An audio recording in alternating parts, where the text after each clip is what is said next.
السلام علیکم ورحمۃ اللہ وبرکاتہ۔ ناظرین، آئیے آپ سبھی کا استقبال ہے، خیر مقدم ہے، ویلکم ہے آپ کا اپنا ہی YouTube channel Multi Mind Academy میں۔ ناظرین، آج میں آپ سبوں کو لے لایا ہوں کلاس 10 کی اردو درخشاں سے سر سید احمد خان کا بہت مشہور و معروف مضمون ریا سے جڑے ہوئے تقریباً 25 سوالات ہیں جو MCQ میں ہیں، اور یہ وہ سوالات ہیں اگر آپ کسی کمپٹیشن ایگزام کی تیاری کر رہے ہیں، BPSC TRE کی تیاری کر رہے ہیں، یا پھر سکشمتا 5 کی تیاری کر رہے ہیں، یا کلاس 10 کے بچے ہیں، تو یہ آپ کے لیے ویڈیو بہت ہی کارآمد ثابت ہونے والا ہے۔ پلیز ویڈیو کو اسکپ نہیں کیجیے گا، پورے ویڈیو کو ضرور دیکھیے، بات بالکل سمجھ میں آئے گی، اور وہ تمام تر چنیدہ جو سوالات ہیں وہ آپ کے لیے لائے گئے ہیں۔ شروع کرنے سے پہلے میں ایک بار درخواست کرتا ہوں کہ اگر ابھی بھی آپ میرے یوٹیوب چینل کو سبسکرائب نہیں کیے ہیں تو پلیز ایک بار سبسکرائب ضرور کر لیجئے۔ جیسا کہ آپ دیکھ رہے ہیں، پہلا ہے سوال نمبر 1 میں، سر سید نے کون سا ادارہ قائم کیا؟ یعنی سر سید نے جو ادارہ قائم کیا تھا، جو انسٹیٹیوٹ بنایا تھا، اس کا نام کیا تھا؟ Fort William college, Jamia Millia Islamia, AMU college یا دہلی کالج؟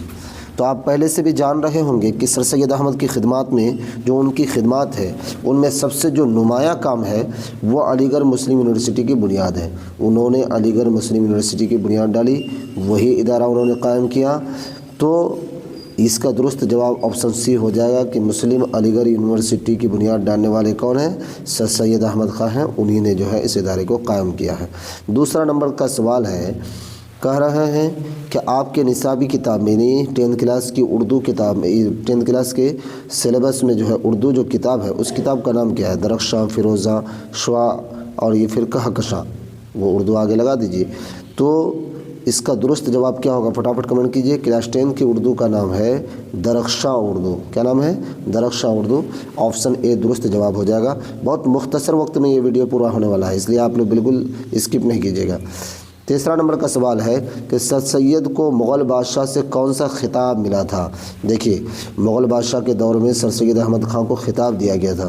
خطاب کیا ہوتا ہے؟ یہ سرکار کی طرف سے، یعنی آپ کے اچھے کارنامے کی وجہ سے سرکار جو ہے آپ کو کسی نام سے جو ہے پکارتی ہے، مطلب سرکار کی طرف سے کوئی آپ کو ایسا نام ملتا ہے جو گاؤں سماج سے بالکل ہٹ کر ہوتا ہے، تو اس کو جو ہے خطاب کہا جاتا ہے۔ ٹھیک ہے، سرکار کی طرف سے جو نام دیا جاتا ہے وہ خطاب کہلاتا ہے۔ تو اس میں 4 آپشن ہے: خان بہادر، جواد الدولہ، عارف جنگ، ملک الشتر، محبت جنگ۔ تو اس میں درست جواب کیا ہوگا؟ کمنٹ کیجئے آپ لوگ۔ اس کا درست جواب ہے جواد الدولہ عارف جنگ، یعنی آپشن B درست جواب ہو جائے گا، جواد الدولہ عارف جنگ۔ جو ہمارے جو ہے ٹیچرز یا پھر جو ہے ہمارے نوجوان، اگر آپ کسی BPSC TRE کی تیاری کر رہے ہیں یا پھر سکشمتا 5 کی تیاری کر رہے ہیں، تو یہ جو نا، یہ 3 نمبر کا سوال آپ کے لیے بہت امپورٹنٹ ہے، کیونکہ کلاس 10 میں تو خیر یہ سوال نہیں آیا ہے، لیکن کسی بھی کمپٹیشن ایگزام کی تیاری کرنے کے لیے یہ سوال بہت ہی امپورٹنٹ ہے، اس کا خیال رکھیں۔ چوتھا نمبر کا سوال ہے، کس مغل بادشاہ نے سر سید کو جواد الدولہ کے خطاب سے نوازا؟ یعنی جواد الدولہ جو کہا گیا تو کس بادشاہ نے؟ بہادر شاہ ظفر، اشارہ عالم، فاروق سیر، یا پھر ان میں سے کوئی نہیں؟ تو اس کا درست جواب ہو جائے گا بہادر شاہ ظفر نے جو ہے جواد الدولہ عارف جنگ کا خطاب دیا تھا، کس کو؟ سر سید احمد خان کو۔ 5ویں نمبر کا سوال دیکھیں، بہت اسپیڈ میں جا رہا ہوں۔ کس عمر میں سر سید نے ایسٹ انڈیا کمپنی، آپ لوگوں کو معلوم ہونا چاہیے کہ آزادی سے قبل جب ہندوستان میں انگریزوں کی حکومت تھی تو وہ ایک ایسٹ انڈیا کمپنی کے نام سے ہمارے ملک میں جو ہے ایک کمپنی آئی تھی، انگریزوں نے لائی تھی، اس میں سر سید احمد خان نے ملازمت کی تھی، نوکری کی تھی۔ تو جس وقت اس کمپنی میں وہ نوکری کر رہے تھے، اس کی عمر کیا تھی؟ 20 سال، 21 سال، 22 سال یا 25 سال؟ فٹافٹ کمنٹ کیجئے۔ تو 21 سال کی عمر میں، آپشن B ہو جائے گا، 21 سال کی عمر میں جو ہے سر سید احمد خان نے ایسٹ انڈیا کمپنی میں ملازمت اختیار کی تھی۔ 6ٹھا نمبر کا سوال ہے کہ سر سید نے یونیورسٹی کا خاکہ، یہ جو ہے یونیورسٹی بنانے کا جو اس کا پرپوزل تھا، تو خاکہ کب پیش کیا انہوں نے کہ بھئی یونیورسٹی بنانا ہے، یہ کرنا ہے، ایسے کرنا ہے، ویسے کرنا ہے؟ تو اس کا جو خاکہ پیش کیا تھا انہوں نے 1866، 67، 68، 70۔ اس کا درست جواب کیا ہوگا؟ سن 1867 عیسوی میں، 1867 عیسوی میں یونیورسٹی بنانے کا خاکہ پیش کیا تھا۔ 7ویں نمبر کا سوال میں محاورہ ہے۔ محاورہ کیا ہے؟ آنکھوں کا तारा होना। आँखों का तारा होना मुहावरा का मतलब क्या है? आँख का डॉक्टर होना, दुश्मन होना, दोस्ती निभाना या फिर बहुत प्यारा होना। तो इसका दुरुस्त जवाब क्या होगा अजीज तलबा बताइए? इसका दुरुस्त जवाब हो जाएगा बहुत प्यारा होना। आँख का तारा होना का मतलब बहुत प्यारा होना। ऑप्शन डी दुरुस्त जवाब है। सवाल नंबर 8 है, दलील की जमा क्या होगी? दलील है ना, ये दलील, उसकी जमा क्या होगी? तो इसमें पहले सबसे पहले हमारा काम ये रहेगा, ये चारों में से अरबी जमा ढूंढना है। अगर अरबी जमा नहीं दिया है तब जाके उर्दू जमा ढूंढना है। तो यहाँ हम देख रहे हैं कि दलील की अरबी जमा क्या है? दलाइल है। दलील की अरबी जमा दलाइल है, तो गोया कि दलाइल ही इसका दुरुस्त जवाब होगा। अगर ये दलाइल नहीं होता तो फिर उर्दू जमा को ढूंढते। तो दलीलें हैं, दलीलों हैं, तो इतनी सारी दलीलें पेश करने के बाद भी मतलब दलीलें भी उर्दू जमा में दुरुस्त जवाब है। लेकिन ऑलरेडी यहाँ अरबी जमा जब मौजूद है तो फिर उर्दू जमा पर ध्यान नहीं देना है, दलाइल दुरुस्त जवाब हो जाएगा, इसका ख्याल रखें। 9वां नंबर का सवाल है कि अक्सर का मुतरादिफ, मुतरादिफ किसे कहते हैं? हमारा अल्फाज को, यानी पर्यायवाची शब्द को। पर्यायवाची शब्द को उर्दू में क्या कहा जाता है? मुतरादिफ अल्फाज कहा जाता है। तो ये अक्सर का मानी बहुत ज़्यादा। तो अब यहाँ देखना है कि कौन ऐसा लफ्ज़ है जिसका मानी बहुत ज़्यादा है। ज़्यादा नहीं होगा, कमतर नहीं होगा। बेशतर का मानी होता है बहुत ज़्यादा, बेशतर का मानी बहुत ज़्यादा। तो इसका मतलब है अक्सर का मुतरादिफ लफ्ज़ क्या हो जाएगा? बेशतर हो जाएगा। ऑप्शन सी दुरुस्त जवाब हो जाएगा। सवाल नंबर 10 देखें। सवाल नंबर 10 कह रहा है, सर सैयद की तालीम और तरबियत किसकी निगरानी में हुई? यानी सर सैयद अहमद ख़ां की जो तालीम और तरबियत हुई उसकी निगरानी करने वाले कौन थे? उनके वालदा, वालिद, नाना, दादा। फटाफट कमेंट कीजिए। अगर आप किताब में एक बार भी रीडिंग मारे होंगे मजमून को तो पता चला होगा कि उनकी वालदा के ज़ेर सरपरस्ती, उनकी वालदा की निगरानी में जो है उनकी तालीम और तरबियत हुई थी। अच्छा, एक सवाल पैदा होता है कि उनकी वालदा का नाम क्या था?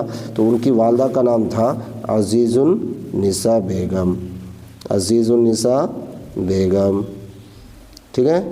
अच्छा, उनके वालिद का नाम क्या था?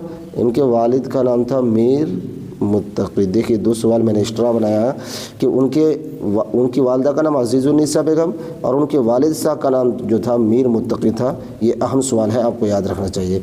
चलिए 11वां नंबर का सवाल देखें। 11वां नंबर का सवाल है, सर सैयद अहमद ख़ां, सर सैयद अहमद कहाँ मदफून है? मदफून का मतलब कहाँ आपको दफन किया गया है, आपकी कब्र कहाँ है? आपकी कब्र या आपका मज़ार कहाँ है? दिल्ली में, अलीगढ़ में, लखनऊ में, हैदराबाद में? फटाफट कमेंट करें। तो आप जाहिर सी बात है सर सैयद अहमद ख़ां जो है अलीगढ़ मुस्लिम यूनिवर्सिटी बनाने के लिए पूरी ज़िंदगी खपा दिए। तो उनको जो है उनको उसी कैंपस में यानी अलीगढ़ मुस्लिम यूनिवर्सिटी के कैंपस के अंदर ही आपको दफन किया गया है। तो आप कह सकते हैं कि अलीगढ़ इसका दुरुस्त जवाब दे सकते हैं। अच्छा, यह दफन की बात आ गई, इंतकाल की बात आई। तो इंतकाल कब किए? तो इंतकाल से पहले पैदाइश है। तो ये समझ लीजिए पैदाइश जो है, पैदाइश कब है? कमेंट करके बताइए। तो 1817 ईस्वी को आप पैदा हुए। 1817 ईस्वी को वो पैदा हुए। और वफ़ात जो है, वफ़ात का मानी होता है इंतकाल। इंतकाल कब के? 1898 ईस्वी। ये दोनों सवाल याद रखना है। आपकी पैदाइश 1817 है और वफ़ात 1898 ईस्वी। और कहाँ वफ़ात पाए वो? अलीगढ़ में, और वहीं पर वो जो है मदफून हुए, दफन किए गए। 12वां नंबर का सवाल कह रहा है, उर्दू नसर में सादा नसर नवैसी यानी सिंपल अंदाज में नसर नवैसी मजमून निगारी को जो किसी ने अगर रिवाज दिया है तो वो कौन है साहब? सर सैयद अहमद ख़ां है। डायरेक्ट जवाब ही बता रहा हूँ। सर सैयद अहमद ख़ां जो है सादा नसर नवैसी को अगर किसी ने रिवाज दिया है तो वह है जनाब सर सैयद अहमद ख़ां। 13वां नंबर का सवाल है, 1857 ईस्वी के बाद हिंदुस्तान में बड़ी इल्मी शख्सियत कौन थी? 1857 ईस्वी में जो है गदर हुआ था, तो उस मौके पर जो बड़ी इल्मी शख्सियत थी कौन थी? सर सैयद अहमद ख़ां। इसका दुरुस्त जवाब क्या हो जाएगा? ऐसे तो सारे लोग इल्म वाले थे, लेकिन इनकी इल्मी शख्सियत और लोगों से बिल्कुल मुख्तलिफ थी, इसलिए कहा जाता है कि बहुत बड़ी इल्मी शख्सियत के मालिक थे कौन? सर सैयद अहमद ख़ां। अब 14वां नंबर का सवाल देख रहे हैं। 14वां नंबर का सवाल है कि 1857 ईस्वी के हंगामा यानी गदर के वक्त सर सैयद जो है कहाँ मामूर थे, कहाँ पर नौकरी कर रहे थे, वो कहाँ रुके हुए थे? अलीगढ़ में, बिजनौर में, बिहारपुर में, दिल्ली में। तो वो जो ईस्ट इंडिया कंपनी में नौकरी कर रहे थे तो उस वक्त वो बिजनौर में थे। कहाँ पर थे? बिजनौर में थे। 15वां नंबर देखें। 15वां नंबर में है ईस्ट इंडिया कंपनी की मुलाजिमत से सर सैयद कब सबकदोश हुए, कब रिटायर हुए? ईस्ट इंडिया कंपनी में जो नौकरी कर रहे थे वो उससे कब रिटायर हुए? 1874, 75, 76, 77। इसका दुरुस्त जवाब क्या हो जाएगा? 1876 ईस्वी को। ये 1876 ईस्वी को ईस्ट इंडिया कंपनी से आप सबकदोश यानी रिटायर हुए। 16वां नंबर का सवाल है कि सर सैयद ने कौन सा रिसाला जारी किया? बहुत इंपॉर्टेंट है, ये बहुत इंपॉर्टेंट है क्लास 10 के बच्चों के लिए भी और किसी भी कंपटीशन एग्ज़ाम के लिए। सर सैयद खान ने जो है कौन सा रिसाला जारी किया था? तहज़ीबुल अखलाक, उर्दू दुनिया, रहनुमा अदब या नक़ीब? फटाफट कमेंट कीजिए अगर आपको पता है तो। इसका ऑप्शन ए दुरुस्त जवाब हो जाएगा। तहज़ीबुल अखलाक नाम से उन्होंने एक रिसाला जारी किया था जो बहुत मशहूर मारूफ और अक्सर जो है जीके के सवाल में पूछा जाता है। चलिए, सर सैयद इसमें 17वां नंबर में असबाब बगावत हिंद। ये बहुत मशहूर मारूफ एक किताब का नाम है असबाब बगावत हिंद के मुसन्निफ़ कौन है? मुसन्निफ़ कहते हैं लेखक को, लिखने वाले को, राइटर को। तो इस किताब को किसने लिखा? सर सैयद अहमद खान ने, मीर अहमद देहलवी ने, हाली ने, सुलेमान नदवी ने। और सारे के सारे तकरीबन सारे के सारे मुसन्निफ़ीन हैं, मुसन्निफ़ हैं, किताब लिखने वाले हैं। तो इसका दुरुस्त जवाब क्या हो जाएगा? इस किताब यानी असबाब बगावत हिंद, असबाब बगावत हिंद किताब का लिखने वाला सर सैयद अहमद खान है। ऑप्शन ये दुरुस्त जवाब हो जाएगा। उसके मुसन्निफ़ वही है। 18वां नंबर का सवाल है कि अंधेरे घर का दिया, अंधेरे घर का दिया से क्या मुराद है? ताकत, शोहरत, दौलत, औलाद? तो इसमें आप कह सकते हैं कि अंधेरे घर का दिया से मुराद औलाद है। हम लोग आमतौर पर बोलते भी हैं कि फ़लाँ शख्स के घर में जो है चिराग जलाने वाला हो गया। अगर किसी के यहाँ कोई बच्चा जन्म लेता है तो उसको जो है मतलब चिराग जलाने वाला से हम लोग मौसूम करते हैं। तो पता यही चला कि अंधेरे घर का दिया से मुराद क्या हो जाएगा? औलाद हो जाएगा। देखिए, लफ्ज़ी और इस्तिलाही माना अलग अलग होता है, इसका हम लोग ख्याल रखेंगे। एक मुहावरा है अपना उल्लू सीधा करना। क्या मुहावरा है भाई? अपना उल्लू सीधा करना का क्या मतलब है? बेपरवाह होना, मतलब निकालना, नुकसान पहुंचाना, गुरूर करना। इसमें से दुरुस्त जवाब क्या होगा? देखिए, अपना उल्लू सीधा करने का जो मतलब होता है मतलब निकालना, यानी काम निकालना। बस अपना उल्लू सीधा किया और 9 2 11 हो गया। इन किताबों में से जो दर्ज झेल आप किताब देख रहे हैं, इन किताबों में से सर सैयद की तख्लीक मतलब लिखी हुई, यहाँ पैदा करना, तख्लीक का माने पैदा करना होता है, पैदा करना मुराद है, यानी किस किताब को उन्होंने लिखी। ये 4 किताबें हैं।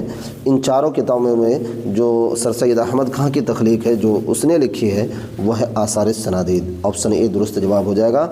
इस किताब को उन्होंने लिखा और ये बहुत मशहूर और मारूफ किताब है, इसको याद रखना चाहिए। इस सर सैयद अहमद खान ने आसार सनादीद की तख्लीक की है, उस किताब को उन्होंने लिखी है। 21वां नंबर का सवाल है सर सैयद की पैदाइश कहाँ हुई? सर सैयद की पैदाइश कहाँ हुई? लखनऊ, हैदराबाद, दिल्ली, अलीगढ़? फटाफट कमेंट कीजिए। मैंने शायद पहले भी बताया, सर सैयद अहमद खान की जो पैदाइश हुई है वह दिल्ली में हुई है, दिल्ली में हुई है। ठीक है, और कब पैदाइश हुई है? सन 1817 ईस्वी में पैदाइश हुई है। क्लियर है? और वफ़ात के बारे में भी बताया, वफ़ात कब? 1898 ईस्वी। वफ़ात मतलब इंतकाल, 1898 में इंतकाल और 1817 में पैदाइश। आगे चलें। 22वां नंबर का सवाल है कि सर सैयद के आबा व अजदाद यानी ख़ानदान, आबा व अजदाद, देखिए आबा या अबुन की जमा है, अबुन का मानी बाप, अजदाद या जद्दुन की जमा है जिसका मानी दादा। तो बाप दादा मुराद क्या हो जाएगा यहाँ? ख़ानदान। यानी आबा व अजदाद का मतलब हो गया ख़ानदान। किस बादशाह के ज़माने में हिंदुस्तान आए, यानी उनके आबा अजदाद, उनके ख़ानदान के लोग जो हिंदुस्तान आए थे उस वक्त के बादशाह कौन थे? औरंगज़ेब, शाहजहाँ, अकबर, जहांगीर। बताइए, ये सारे के सारे बादशाह हैं, उनमें से शाहजहाँ थे उस वक्त के बादशाह वक्त थे जब उनके आबा अजदाद यानी सर सैयद अहमद खान के आबा अजदाद हिंदुस्तान आए थे। फिर एक सवाल पैदा होता है कि सर सैयद अहमद खान के आबा अजदाद किस मुल्क से हिंदुस्तान आए थे? किस मुल्क से हिंदुस्तान दिल्ली आए थे? इराक़, ईरान, अरब, समरकंद? तो दुरुस्त जवाब इसका हो जाएगा कि अरब से आए थे, अरब मुल्क से वो हिंदुस्तान उनके आबा अजदाद आए थे और उस वक्त के जो बादशाह थे वो शाहजहाँ थे। सर सैयद का कौन सा मजमून आपके निसाबी किताब में शामिल है? बहुत मशहूर सवाल है, हम लोग पहले से भी जान रहे होंगे कि आपके सिलेबस में क्लास 10 की उर्दू में जो सर सैयद अहमद खान का मजमून है उस मजमून का नाम क्या है? किस्सा आज़ाद बख्त, रिया, ज़बान गोया, बिन्त बहादुर शाह, ज़फ़र बहादुर शाह? तो आप ये कह सकते हैं क्योंकि रिया पर तो बात ही हो रही है उसी वक्त से, तो ये मजमून रिया दुरुस्त जवाब हो जाएगा। सर सैयद अहमद खान का मजमून जो है रिया हमारे निसाब में शामिल है। 25वां नंबर का सवाल और यह आखिरी सवाल है, सर सैयद के रफ़क़ा यानी उनके दोस्तों में ये शामिल नहीं है, इनमें से 4 में से एक आदमी शामिल नहीं है। कौन है वो? अकबर इलाहाबादी शामिल नहीं है उनके रफ़क़ा में, उनके दोस्तों में, बाकी ये सारे के सारे शामिल हैं। तो देखिए इसमें जो है सारी चीज़ों को बताने की कोशिश की गई है। फिर मैं एक बार थोड़ा सा रिपीट कर देता हूँ कि आपकी पैदाइश 1817, वफ़ात 1898 और वालदा का नाम अज़ीज़ुन्निसा, वालदा मतलब माँ का नाम क्या है? अज़ीज़ुन्निसा बेगम, और उनके वालिद का नाम, वालिद मतलब बाप का नाम क्या है? मीर मुत्तकी। और वो कहाँ पैदा हुए थे? दिल्ली में पैदा हुए थे। क्लियर है? उनके आबा अजदाद कहाँ से आए थे? अरब मुल्क से आए थे। अच्छा, जब उनके आबा अजदाद, उनके ख़ानदान के लोग हिंदुस्तान आए तो उस वक्त के बादशाह कौन थे? शाहजहाँ बादशाह थे। कौन थे? शाहजहाँ बादशाह थे। और उसी तरीके से आपको जो है जव्वादुद्दौला का जो खिताब दिया किस बादशाह ने दिया? तो बहादुर शाह ज़फ़र ने ये आपको खिताब दिया था, बहादुर शाह ज़फ़र ने। तो उम्मीद है कि नाज़रीन आपको ये वीडियो जो है नहायत ही उम्दा लगा होगा, क्योंकि इसमें जो है रिया और मज़मून रिया और सर सैयद अहमद ख़ान के बारे में तमाम पहलू पर जो है सरसरी तौर पर नहीं बल्कि डीपली नज़र रखी गई थी, और MCQ में आपको ये जो है तमाम तर सवालात के जवाब बताए गए। मिलते हैं अगले वीडियो में। अगर अभी भी आप मेरे YouTube चैनल को सब्सक्राइब नहीं किए तो प्लीज़ एक बार सब्सक्राइब ज़रूर कर लीजिए और लाइक एंड शेयर ज़रूर कीजिए। खुदा हाफिज़।